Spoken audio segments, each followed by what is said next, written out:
ओम नमः शिवाय। हर हर महादेव। मित्रों, कैसे हैं आप सब? शिव शक्तोम चैनल पे आप सबका हार्दिक स्वागत है। यदि चैनल पे नए हैं तो विनम्रता से निवेदन करूंगा कि चैनल को सब्सक्राइब कर लें, ताकि हमारे द्वारा कोई भी वीडियो बनाई जाती है सबसे पहले आपको प्राप्त हो। वीडियो में दिखाई जाने वाली जानकारी यदि आपको अच्छी लगे तो जरूर लाइक करें, शेयर करें, चैनल को सब्सक्राइब रखें, क्योंकि चैनल पे और भी बहुत सारी ज्ञानवर्धक वीडियोज़ हैं, आप उनका भी लाभ ले सकते हैं।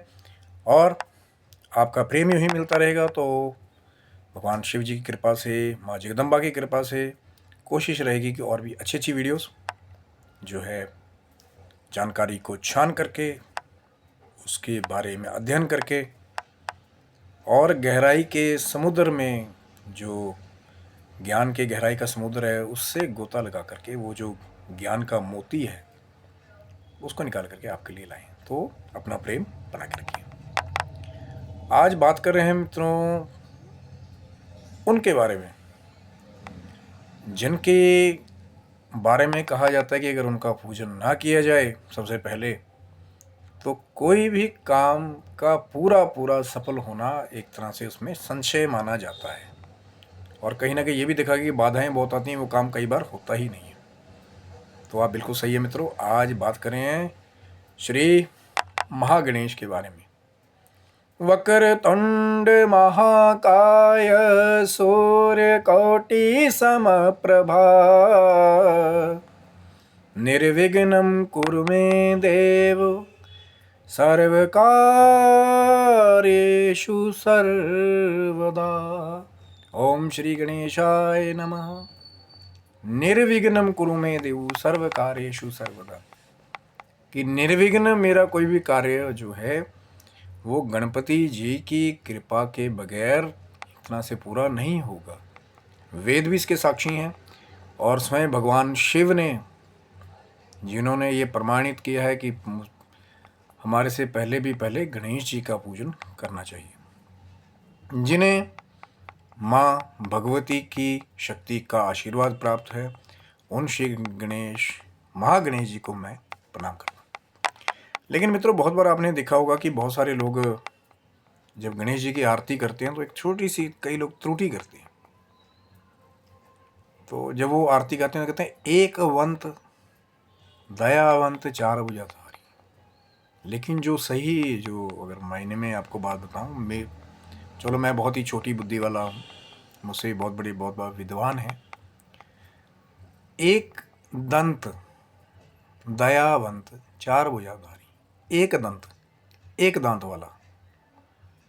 क्यों कहते हैं गणेश जी को एक दांत वाला? बहुत सारे लोगों ने मंदिरों में गए होंगे तो एक दांत की गणेश जी के एक साइड से मूर्ति दिखाई देती है, स्वरूप गणेश जी का दिखाई देता है। और लेकिन जो कई बार खुद भी मूर्तियों को तैयार करते हैं, उनको खाली इतना पता था कि गणेश जी का एक दांत है, लेकिन उनको ये पता नहीं होता कि उसके पीछे की कहानी क्या है, उसके पीछे की कथा क्या है, किसने तोड़ा था गणेश जी का दांत। बहुतों को पता भी हुआ, मैं ये नहीं कह रहा हूँ कि भी मुझे ही पता है, बहुतों को पता भी होगा। जिन्हें नहीं पता है उन प्रेमी भक्तों के लिए और उन सज्जनों के लिए, अगर वीडियो को पूरा देखेंगे तो उनको फिर थोड़ा सा उसका उत्तर मिल जाएगा आज की गणेश जी का दांत किसने तोड़ा था और क्यों गणेश जी एक दंत बने। जबकि गणेश जी हर जगह स्वयं विघ्न हरता है, लेकिन ऐसा कौन सा विघ्न आया जिसकी वजह से गणेश जी का एक दांत ही जो है वो चला गया? यह क्या लीला है उसके पीछे गणेश जी की? तो कहते हैं कि एक बार कैलाश पे कहीं पे माता पार्वती जी और शंकर जी ने, अब इस कथा के बड़े अलग अलग वर्जन अलग अलग संतों के द्वारा मिलते हैं। तो माता पार्वती और शिव जी ने कहा कि आप कैलाश की रक्षा कीजिए। कई सारे कारण हो सकते हैं। कई लोग कहते हैं कि भगवान शिव महासमाधि जब लगा लेते हैं तो फिर वहाँ पे फिर इंटरफेयर करना बहुत मुश्किल होता है। तो इस बार ड्यूटी दी गई, जो गणों के भी अध्यक्ष हैं, गण के अध्यक्ष कौन हैं? वो गणेश जी महाराज हैं, कि आप और कार्तिकेय जा करके बाहर कोई भी आए तो आने मत देना, हम लोग जो है वो एकांत में जो है कुछ समय आपस में कोई खास वार्तालाप या जैसे मैंने आपको बताया, भगवान शिव जब एकाकी समाधि लेते हैं तो फिर वहाँ पे कोई भी जो है इंटरफेरेंस है, किसी का भी आना जाना, वो बंद कर दिया जाता है। तो भगवान शिव की कृपा से ही वहाँ पे भगवान शिव के दर्शन, कैलाश पे एंट्री भी भगवान शिव की कृपा से मिलती है। तो गणेश जी की ड्यूटी लगी। अब कुछ कथाएं कहती है कि गणेश जी, कार्तिकेय जी कैलाश की जो बाहर वाली सीमा है, जहाँ से कैलाश के लिए एंटर करते हैं, पर्वत श्रृंखला है, वहाँ पे वो दोनों खेल रहे थे।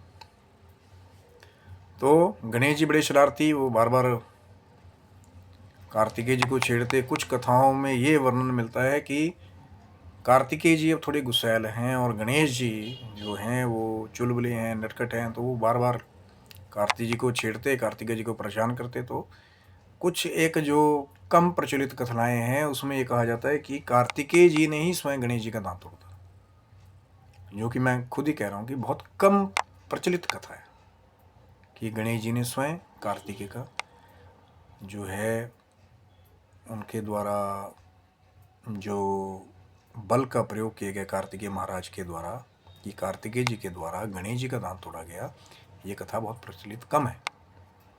कुछ एक लोग इसको भी कहते हैं, सुनाते हैं। लेकिन अब बात करेंगे वो सबसे प्रचलित कथा के बारे में, जिसके बारे में बहुत सारे माइथोलॉजिकल सीरियल्स, मूवीज़, फिल्मों में भी आपको वही चीज़ दिखाई जाएगी, उसी कथा के बारे में वर्णन किया जाता है। तो कथा के अनुसार जो है कैलाश की बाहर वाली श्रृंखला में, जहाँ से कैलाश की शुरुआत होती है, गणेश जी और कार्तिकेय जी खेल रहे थे, या कुछ कथाओं में था गणेश जी और कार्तिकेय जी सीमा की रक्षा कर रहे थे कि कोई भी भगवान शिव महाध्यान समाधि में है तो कोई भी वहाँ पे आए जाए ना, इंटरफेरेंस ना करे। तो हुआ यूँ कि वहाँ पे फिर प्रकट होते हैं भगवान शिव की लीला, सब कुछ जानते हैं, लेकिन कई बार ऐसा होता है कि उनकी चीज़ों का पार पाना सबके लिए मुश्किल है। तो सब कुछ देख रहे हैं ना, समाधि के बीच बैठ करके, आंखें मूंद करके भी सब कुछ देख रहे हैं, लेकिन इंटरफेयर नहीं करते, क्योंकि खेल ही उनका रचा हुआ है, माँ जगदम्बा और भगवान शिव जी का। तो वहाँ पे कौन प्रकट हुआ? भगवान परशुराम। परशुराम जी जो भगवान विष्णु के साक्षात अवतार माने जाते हैं, भगवान शिव जिनके आराध्य हैं, और अपने तेज स्वरूप रूप के साथ, क्योंकि बड़े बड़े परशुराम जी का तो स्वरूप ही ऐसा था कि बड़े बड़े भी देख करके परशुराम जी को कांप जाते हैं। स्वयं जो रामचंद्र जी से जिन्होंने जाकर के एक बड़ा कटु संवाद किया कि किसने मेरे गुरुदेव शिव जी का पिनाक धनुष तोड़ा, तो बाकियों की तो बात ही क्या है कि तो कई तो दूर से देख के ही मार्ग बदल लेते थे कि परशुराम जी आ रहे हैं, पता नहीं गुस्सा आ गया तो क्या कर देंगे। तो परशुराम जी वहाँ पे आए, और जब कैलाश की उस सीमा में जैसे कहते हैं कि अंदर जाने लगे, एंट्री करने लगे, तो गणेश जी ने वहाँ पे उनको रोक दिया। तभी तो बोला ना कि गणेश जी विघ्न हरता है। बाधा, अगर बाधाएं हटा देंगे खुद गणेश जी तो कोई बाधा नहीं आएगी, लेकिन अगर खुद ही बाधा पैदा कर देंगे, खुद ही बैरिकेड लगा देंगे, तो फिर भैया आप लोग का अंदर जाना बहुत मुश्किल है। तो जैसे ही परशुराम जी जाने लगे तो गणेश जी ने उनको रोक दिया कि आप आगे नहीं जा सकते, आगे नहीं है, आपको परमिशन नहीं है। कई लोग बोल देते हैं ना, स्पेशल विजिटिंग कार्ड दिखाइए या आइडेंटिटी कार्ड दिखाइए, कौन है। तो गणेश जी ने रोक दिया कि आप कौन है महात्मा, अंदर नहीं जा सकते, आगे नहीं है हमारे को, लोगों को किसी को आगे भेजने की। तो परशुराम जी ने थोड़ा हंसते में डाल के कहा कि बालक, आप मेरे मार्ग से हट जाइए, आप मुझे जानते नहीं कि मैं कौन हूँ। इस समय मैं अपने गुरु आराध्य भगवान शिव का दर्शन करने के लिए जा रहा हूँ, और आप मेरा मार्ग मत रोकिए। पर गणेश जी वैसी ही चाटुकारिता के साथ, वैसे ही हंसी ठिठोली करते हुए फिर कहा कि हमें क्या पता कि आप कौन हैं, आप नहीं जा सकते, कि आपको मैंने बता तो दिया। तो परशुराम जी ने संवाद किया कि आप मेरा मार्ग मत रोकिए, आपके लिए अच्छा नहीं होगा। बार बार कहते हैं कि परशुराम जी के और गणेश जी के बीच में एक तरह से शब्दों का युद्ध धीरे धीरे करके बढ़ने लगा। अब गणेश जी तो ठहरे, वो थोड़ा फिर अपने वही नटखट अंदाज में थोड़ा हंसी ठिठोली कर रहे हैं परशुराम जी से, लेकिन कहते हैं कि बड़े बड़े संतों ने भी कहा है कि अगर दो लकड़ियों को भी बार बार घिसते रहोगे या दो चकमक पत्थरों को आपस में बार बार रगड़ते रहोगे तो उसमें भी अग्नि पैदा हो जाएगी, उसमें भी करंट पैदा हो जाएगा, विद्युत पैदा हो जाएगा। तो हुआ वही, जब बहुत कहने पर भी गणेश जी ने मार्ग नहीं छोड़ा और परशुराम जी को आगे नहीं जाने दिया, तो फिर जब बातों से बात नहीं बनी तो परशुराम जी का जो क्रोध था उसकी सीमा का बांध टूट गया एकदम से, क्योंकि परशुराम जी तो पहले गुस्सैल माने जाते हैं कि छूटते उनको गुस्सा आ जाता है। और जब बार बार गणेश जी ने उनका मार्ग नहीं छोड़ा तो परशुराम जी को गुस्सा आया, तो उन्होंने कहते हैं कि वो जो उनका फरसा था जिसके नाम पर उनका नाम परशुराम पड़ा है, राम जो है उनका वैसे पहले नाम है, और जब परशु भेंट किए भगवान शिव जी ने, तो जब परशु और राम तब जाके लोगों ने बोला कि परशुराम। तो अपना वो जो परशु था, वो जो फरसा था, उसको उन्होंने उसका आवाहन किया और फिर छोड़ दिया गणेश जी के ऊपर। और कथा के अनुसार ये कहते हैं कि फिर वो जाकर के लगा गणेश जी के दांत में, और गणेश जी का जो दांत था वो वहाँ से टूट गया। और जब गणेश जी का दांत टूटा तो गणेश जी ने, अब कई कथाएं कहते हैं कि अपनी माँ का स्मरण किया, माँ जगदम्बिका का ध्यान किया, तो तत्काल ही वहाँ भगवान शिव जी और माँ पार्वती प्रकट हो गए। क्योंकि मैंने पहले कहा था कि लीला तो उन्हीं की है, एक दंत के नाम से विख्याति होनी थी भगवान गणेश जी की, तो वो हुई आगे चल करके। तो जब शिव जी और माता पार्वती वहाँ पे प्रकट हुए, उन्होंने देखा सारी घटनाक्रम को, तो फिर भगवान शिव जी ने और माता पार्वती ने परशुराम जी से कहा कि आप तो बहुत बड़े योद्धा हैं और एक बालक के ऊपर आपको ऐसे शस्त्र का प्रयोग नहीं करना चाहिए था। तो फिर परशुराम जी को बड़ी गिलानी हुई, उन्होंने जाकर के भगवान शिव जी और माता जगदम्बिका के चरणों में मस्तक नवाया और बार बार क्षमा याचना की कि माँ मुझसे अपराध हो गया, आप तो जगत की माता हैं, भगवान भोलेनाथ आप जगत के पिता हैं, मेरे अपराधों को क्षमा करें। और आज के बाद मैं आशीर्वाद देता हूँ कि इसी एक दंत के नाम से भगवान गणेश जी की प्रसिद्धि समस्त संसार में होगी। और वही बात है कि एक दंत दयावंत चार भुजाधारी, गणेश जी को एक दंत दयावंत और चार भुजाओं वाला कहा जाता है। और कई जगह तो ऐसा भी देखा जाता है कि गणेश जी की मूर्तियों के पास भी एक वो जैसे दंड स्वरूप फरसा पाया जाता है। तो कुछ कथाओं में शायद ये भी लिंकिंग शायद मिलती होगी कि शायद वो जो फरसे का जो एक रूप है वो शायद उस समय भी गणेश जी को प्राप्त हुआ होगा अस्त्र के रूप में। बहुत सारी कथाएं हैं, बहुत सारे संतों ने अलग अलग चीज़ों के द्वारा अपनी चीज़ों को लिखा है। और वो दिन था कि जहाँ से जब परशुराम जी के द्वारा गणेश जी का दांत टूटा तो एक दंत के रूप में गणेश जी की सारे संसार में प्रसिद्धि हो गई। और फिर गणेश जी की आरती में भी इसको जोड़ दिया गया, जय गणेश जय गणेश जय गणेश देवा, माता जाकी पार्वती पिता महादेवा, लडुअन के भोग लगे संत करे सेवा, एक दंत दयावंत चार भुजाधारी, मस्तक सिंदूर सोहे मूसे की सवारी। अंधन को आंख दे तो कोढ़िन को काया, बांझन को पुत्रे तो निर्धन को माया, हार चले फूल चले और चढ़े मेवा, सब काम सिद्ध करे श्री गणेश देव। बोली श्री गणपति महाराज की जय। तो एक दंत के रूप में गणेश जी की प्रसिद्धि वहाँ से हुई। और मैं बार बार हर जगह एक ही बात कहता हूँ कि यदि गणेश जी ही आपकी साधनाओं को बाधित करने पे आ गए तो फिर बहुत कठिनता हो जाएगी। कई बार ऐसा होता है कि ध्यान करने बैठे और पेट ही सही नहीं है, बैठ ही नहीं पाओगे, एकदम से गैस चढ़ना शुरू हो जाएगी।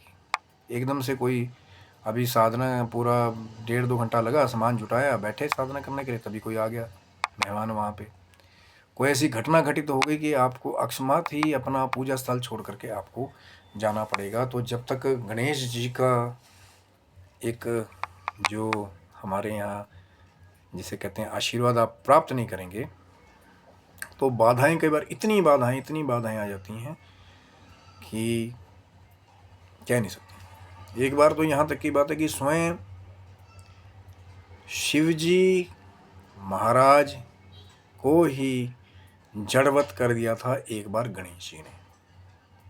कथा थोड़ी सी लंबी है, तभी मैं विनम्रता से निवेदन करूँ कि चैनल को सब्सक्राइब रखिएगा।